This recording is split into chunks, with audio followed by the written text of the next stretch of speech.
অন্য আর কোন রাস্তা নাই। জোরে বলেন ঠিক কিনা? সুতরাং আমরা এই জাতির নিরাপত্তা চাই, শান্তি চাই, কল্যাণ চাই। দেখেন না, চোরেরা পাচার করবি তো কর, লক্ষ কোটি কোটি টাকা বিদেশে এক এক চোর পাচার করেছে, হাজার হাজার কোটি টাকা, হাজার হাজার কোটি টাকা। কোরআনের শাসন যদি থাকতো, এই চোরেরা কি এত টাকা পাচার করতে পারতো? এত টাকা পাচার করা সম্ভব হতো? এত টাকা পাচার করা সম্ভব হতো না, এত টাকা পাচার করা সম্ভব হতো না। কোরআনের বিধান না থাকার কারণে, হকের বিধান না থাকার কারণে, সত্য প্রতিষ্ঠা না থাকার কারণে এই জালিমেরা দেশের মানুষের অধিকার নিয়ে সিনেমিনি খেলতে সাহস পায়। আমার কথা হলো, কোরআনের আইন চলবে। কোরআনের আইন যদি চলে, নাগরিক তার নাগরিক অধিকার পাবে। রাষ্ট্রের একজন সাধারণ গরিব হিন্দু, রাষ্ট্রের একজন সাধারণ গরিব খ্রিস্টান, রাষ্ট্রের একজন সাধারণ গরিব উপজাতি, সে তার নাগরিক অধিকার পাবে।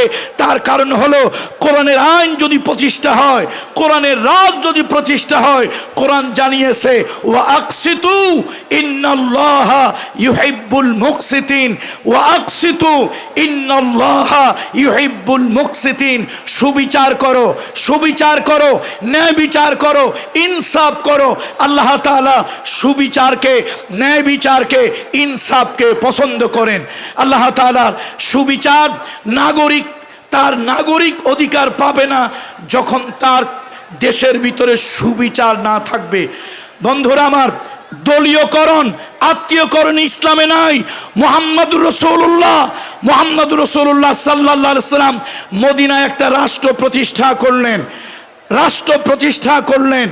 আল্লাহর হাবিবের একজন সাহাবী নবীজির কাছে এসে বলল, ইয়া রাসূলুল্লাহ, আপনি মদিনায় রাষ্ট্র, ইসলামী রাষ্ট্র প্রতিষ্ঠা করেছেন, এই রাষ্ট্রে আমাকে একটা চাকরি প্রদান করুন। আল্লাহ রসুল ফাদরাবা আলা মানকিবি, নবীজি তার ঘাড়ের উপরে থাপ্পড় মারলেন। আর নবীজি রাগ হয়ে বললেন, ইন্নাহা লা আমানাতুন, শোনো, এটা একটা আমানত। রাষ্ট্রের চাকরি, রাষ্ট্রের চাকরি, রাষ্ট্রের দায়িত্ব একটা আমানত। এই আমানত যার তার কাছে দেওয়া যায় না, যেই সেই ব্যক্তির কাছে রাষ্ট্রের আমানত দেওয়া যায় না।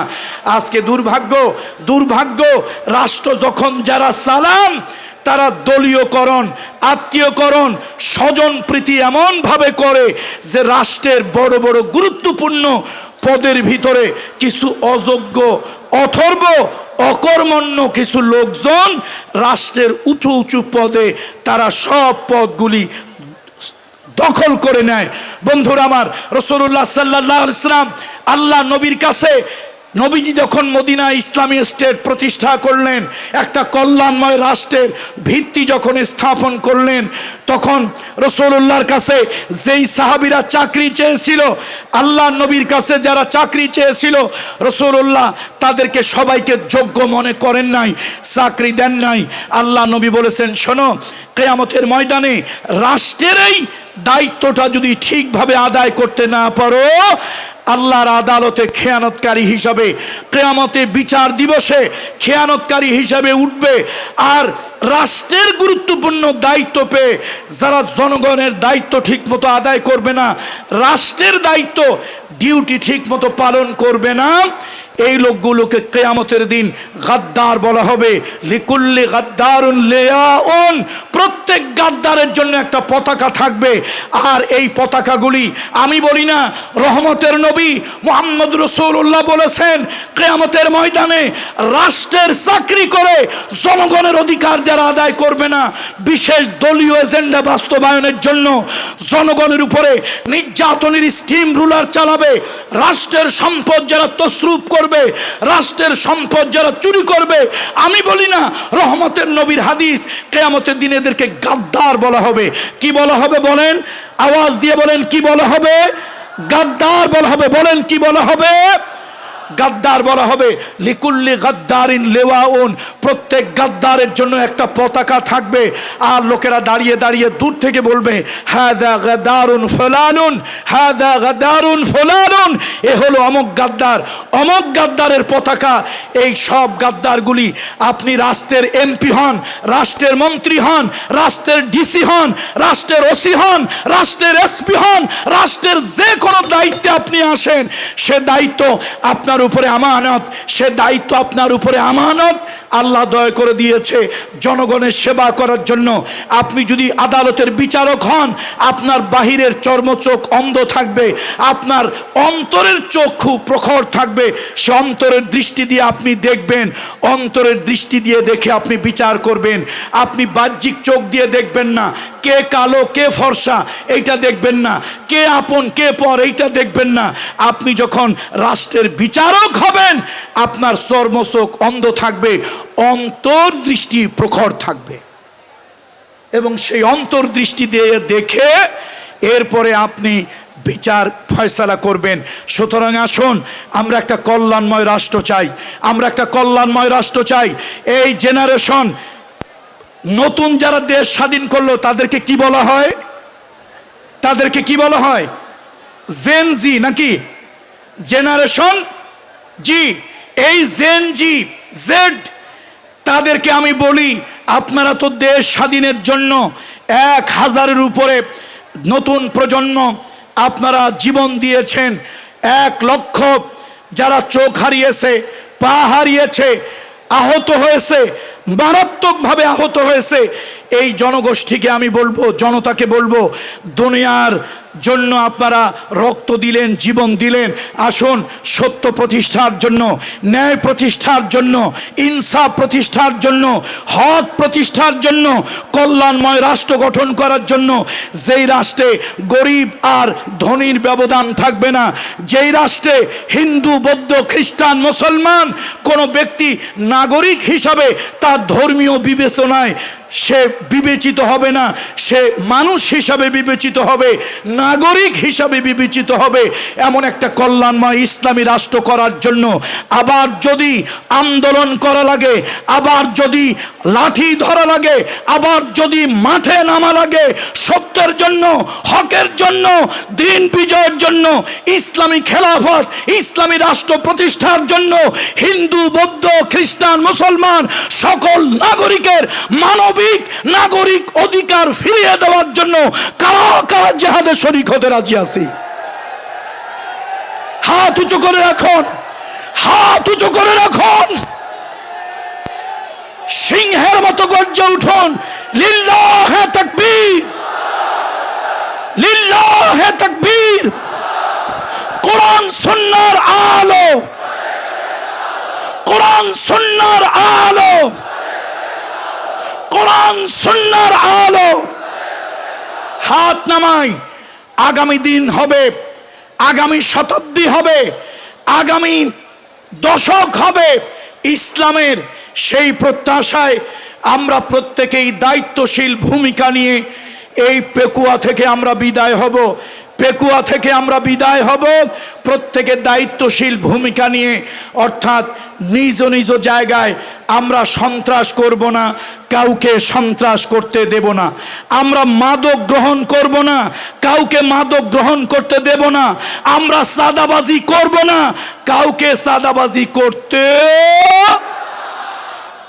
এক স্বৈরাচারকে বিদায় করছি, এক স্বৈরাচারকে বিদায় করছি।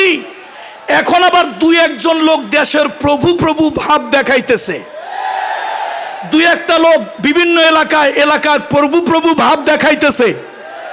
এরকম যদি এলাকায় দেখেন, তাহলে একটা কিতাব হাদিয়া দেবেন, কিতাবটার নাম হলো কিতাবুল ফিদা। এই ঔষধের উপরে বড় ঔষধ নাই। আমরা 15 বছরের ডিক্টেটর স্বৈরাচারীকে হটিয়েছি, মামু বাড়ি দিল্লি পাঠিয়ে দিয়েছি। এই দেশে সবাই আমরা ভাই ভাই, সবাই আমরা বন্ধু, সবাই আমরা নাগরিক। কেউ যদি জাতির উপরে প্রভু প্রভু ভাব দেখায়, ওদেরকে ঠ্যাঙ্গাইয়া 15 মিনিটের ভিতরে বঙ্গোপসাগরে পাঠাবো ইনশাআল্লাহ।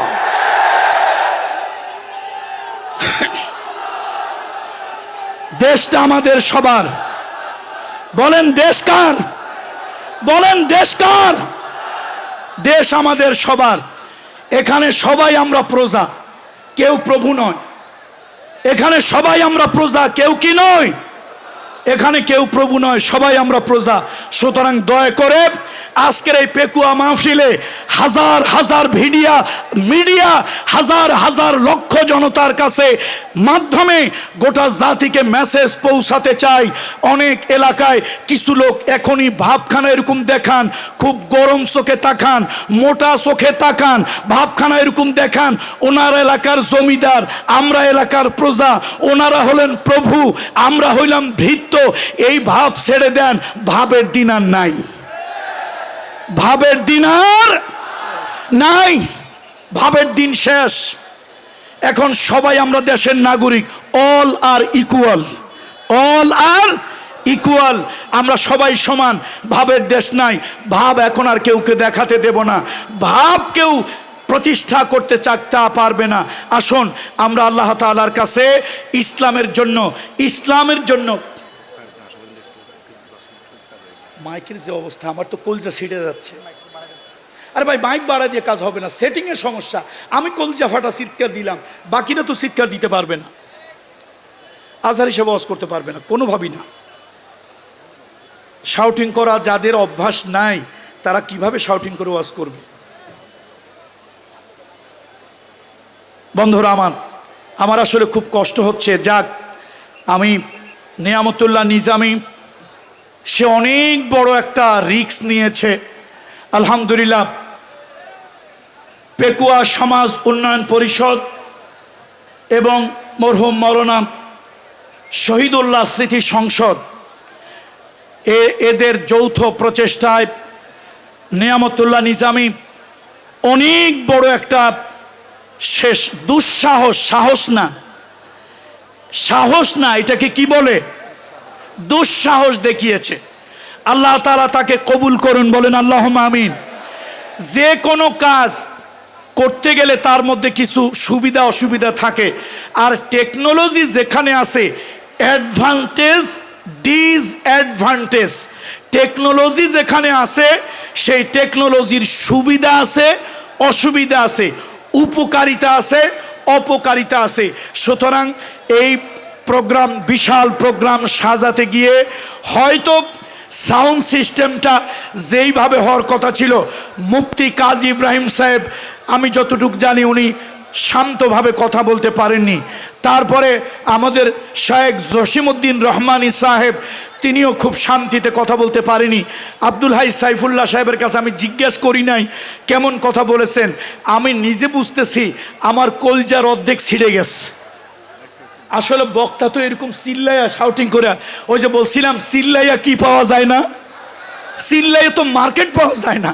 সুতরাং কতক্ষণ একটা বক্তা না হলে ঊর্ধ্ব মুখে সর্বোচ্চ 5 মিনিট সে শাউটিং করতে পারে, চিৎকার করতে পারে। তো সুতরাং আপনারা উচ্ছৃঙ্খল হবেন না, ধৈর্য ধারণ করে থাকবেন। আগামী বছর, এবছর যা হয়ে গেছে, ইল্লামা কদ সালাব, ইল্লামা কদ সালাব, আল্লাহ কয় পাশে যা গেছে গেছে, past is past, past is past, যা গেছে গেছে। আগামী বছর এই পেকুয়া সমাজ উন্নয়ন পরিষদ এবং মরহুম মাওলানা শহীদুল্লাহ স্মৃতি সংসদ আগামী বছর যদি এই জনতার মিলন মেলা তারা যদি করে, তাহলে তারা সাউন্ড সিস্টেমের ব্যাপারে আরও তারা সতর্ক হবেন। আরও দক্ষ ব্যক্তি দিয়ে, সাউন্ড ভালো, মাইক ভালো, কিন্তু সেটিংয়ের সমস্যা তাদের হয়েছে। এই সাউন্ড সিস্টেমটা যথাযথ সেটিং না হওয়ার কারণে, যার কারণে কোনো বক্তাই মনের তৃপ্তি, মানসিক শান্তি নিয়ে কেউ কথা বলতে পারছে না। আর শ্রোতারাও যদি মনের শান্তি নিয়ে কথা না শোনে, তাহলে তাদের মধ্যেও কথাগুলি দিলের ভিতরে আসর হয় না, তাসির হয় না। আমরা দোয়া করব মরহুম মাওলানা শহীদুল্লাহর জন্য। তিনি ইন্তেকাল করেছেন, আল্লাহ তাআলা হঠাৎ তাকে ডেকে নিয়েছেন। একেবারে তরতাজা মানুষ, আমার সাথে আমি এসেছিলাম, আমাকে তিনি মেহমানদারি করিয়েছেন। আমার সাথে অনেক গল্প করেছেন, কিন্তু সেই তরতাজা মানুষটা হঠাৎ আল্লাহ তাআলার ইচ্ছা, ইদা জাআ আজালুহুম লা ইস্তাখিরুনা সাআতাও ওয়া লা ইস্তাকদিমুন। আল্লাহ যখন কারো মৃত্যুর জন্য সময় নির্ধারণ করে রাখে, এক মুহূর্ত আগেও হয় না, এক মুহূর্ত পরেও হয় না, এক সেকেন্ড আগেও হবে না, এক সেকেন্ড পরেও হবে না। মানুষের জীবনের একটা বাস্তব সত্য হলো কুল্লু নাফসিন যায়িকাতুল মাউত। মৃত্যু হচ্ছে মানুষের জীবনের বাস্তব সত্য, মৃত্যু হচ্ছে মানুষের জীবনের ইউনিভার্সাল ট্রুথ। এই দুনিয়ায় টাকা পয়সা, বাড়ি গাড়ি, ধন দৌলতের মালিক হওয়া, ক্ষমতার মালিক হওয়া, এটাই দুনিয়ার সফলতা নয়। আল্লাহ তাআলা বলেন ফামান যুহজিহা আনিন নার ওয়া উদখিলাল জান্নাহ ফাকাদ ফাজা ওয়া মাল হায়াতুদ দুনিয়া ইল্লা মাতাউল গুরুর। আল্লাহ তাআলা বলেন মৃত্যুর পরে কিয়ামতের দিন মানুষের ভালো মন্দের প্রতিদান দেওয়া হবে। মৃত্যুর পরে কিয়ামতের দিন মানুষের ভালো মন্দের প্রতিদান দেওয়া হবে। যারা নাকি ভালো করবে, অথবা আল্লাহ তাআলা যাদেরকে জাহান্নাম থেকে পরিত্রাণ দিয়ে আল্লাহ তাআলা যাদেরকে জান্নাতমুখী করবেন, এবং আল্লাহ তাআলা যাদেরকে জাহান্নাম থেকে বাঁচিয়ে জান্নাত দান করবেন, ফাকাদ ফাজা, ওই মানুষগুলোই হলো প্রকৃত সফল। সুতরাং আখেরাতের জীবনের সফলতাই হলো আসল সফলতা। আখেরাতের জীবনের সফলতাই হলো মূল সফলতা। আখেরাতের জীবনের ব্যর্থতাই হলো জীবনের বড় ব্যর্থতা। যারা নাকি বামপন্থী, যারা নাকি নাস্তিক, তাদের কাছে দুনিয়াটা আসল, আর যারা ইমানদার মুমিন তাদের কাছে আখেরাতটাই আসল। কথা ঠিক কিনা? যারা বামপন্থী, যারা নাস্তিক, তাদের কথা হলো এই বেলা ভাই মদ খেয়ে নাও, কাল নিশীতের ভরসা কই, চাঁদনি জাগিবে যুগ যুগ ধরে, আমরা তো আর রব না সই, দুনিয়া কো মজা লে লো, দুনিয়া তোমারি হ্যায়। এই দুনিয়ার মজা নাও, এই দুনিয়ার আনন্দ নাও। সুতরাং যা ইচ্ছা তাই করো, ফুর্তি করো, আনন্দ করো, যা মনে লয় তাই খাও, যেখানে ইচ্ছা সেখানে যাও। এটা হলো যারা নাকি ভোগবাদী, দুনিয়াবাদী। আর যারা পরকালীন চিন্তা, পরকালের ভাবনা, আখেরাতের ভাবনা, আখেরাতের চিন্তা যাদের, তারা মনে করে এই দুনিয়াটাই আমার সব কিছু নয়, এই দুনিয়াটাই আমার সব কিছু নয়, দুনিয়াটা হলো আখেরাতের শুরু, দুনিয়াটা হলো পরকালের শুরু। সুতরাং সে আখেরাতের জন্য সব কিছু করে। ইন্না সলাতি ওয়া নুসুকি ওয়া মাহইয়ায়া ওয়া মামাতি লিল্লাহি রাব্বিল আলামিন। যারা নাকি আসলে আল্লাহ বিশ্বাসী, পরকালের চেতনায় বিশ্বাসী, তাদের নামাজ, তাদের রোজা, তাদের হজ, তাদের যাকাত, তাদের আন্দোলন, তাদের সংগঠন, তাদের রাজনীতি, তাদের মিছিল, তাদের মিটিং, সব কিছু আল্লাহর জন্য হয়, পরকালকে কেন্দ্র করে, পরকালকে চিন্তা করে হয়। সুতরাং আমরা পরকালীর চিন্তা চেতনায় বিশ্বাসী। বলুন আমরা কোন চিন্তা চেতনায় বিশ্বাসী? আওয়াজ দিয়ে বলুন আমরা কোন চিন্তা চেতনায় বিশ্বাসী? আমরা পরকালীন চিন্তা চেতনায় বিশ্বাসী। সুতরাং আমাদের লক্ষ্য হলো পরকাল, টার্গেট হলো পরকাল। আর দুনিয়াও মাজরাতুল আখেরা, আর দুনিয়াও মাজরাতুল আখেরা। আখেরাতের ক্ষেত হলো দুনিয়া। আমরা এই দুনিয়ায় যা কিছু করব আখেরাতের জন্যই করব। রাজনীতি করব আখেরাতের জন্য করব, আন্দোলন করব আখেরাতের জন্য করব, মারপিট করব আখেরাতের জন্য করব, মৃত্যুবরণ করা লাগলে আখেরাতের জন্য মরব, বাঁচতে হলে আখেরাতের জন্য বাঁচব, অন্যায় সহ্য করতে হলে আখেরাতের জন্য সহ্য করতে হবে, জালিমের কণ্ঠ চেপে ধরতে হলে আখেরাতের জন্য ধরব। কথা ঠিক কিনা বলেন? সুতরাং আমাদের যা কিছু আখেরাত কেন্দ্রিক, আমাদের যা কিছু পরকাল কেন্দ্রিক। আমরা এই দুনিয়ার জন্যই সব কিছু করি না। আমরা কি দুনিয়ার জন্য সব কিছু করি? আমাদের সব কিছু আখেরাতমুখী হওয়া দরকার, আখেরাতের চিন্তাই হওয়া দরকার। আল্লাহ তাআলা সেই তৌফিক দান করুন। বলেন আল্লাহুম্মা আমিন, আল্লাহুম্মা আমিন। সব হইয়েন, তবে সালমান এফ রহমানের মতো প্রতারক হইয়েন না।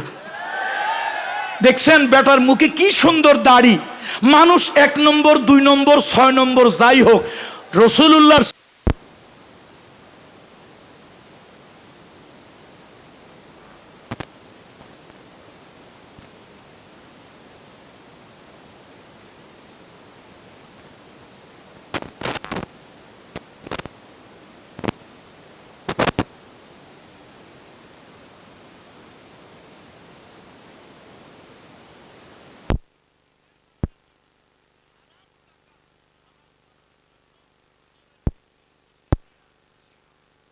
টানাইছিল। কথা ঠিক কিনা বলেন? যদি প্রকৃত রসুলের সুন্নত, পরকালীন জীবনের চিন্তা আদর্শের কারণে নবীজির সুন্নত দাড়ি রাখতো, ফাঁসির মঞ্চেও যদি তাকে নেওয়া হতো, সে বলতো ফাঁসির দোষী গলায় পড়তে রাজি আছি, নবীজির সুন্নত দাড়ি খুর দিতে রাজি নাই। ঠিক না? অথচ অবৈধ পয়সা বৈধ করে দেশ ছেড়ে পালানোর জন্য কি করছে বাটপারে? কি করছে? আরে কথা কয় না, বাটপারে কি করছে? কি সুন্দর বার্নিশ করছে না? মাশাআল্লাহ। আমার শিল্পী বলতেছে বার্নিশ করছে। তো আল্লাহ তাআলা এই জাতীয় বাটপারি করার নয়, আমাদেরকে যা কিছু করি প্রকৃত অর্থেই পরকাল কেন্দ্রিক করার তৌফিক দান করুন। আমি আর কথা বাড়াবো না, বক্তা আসছে।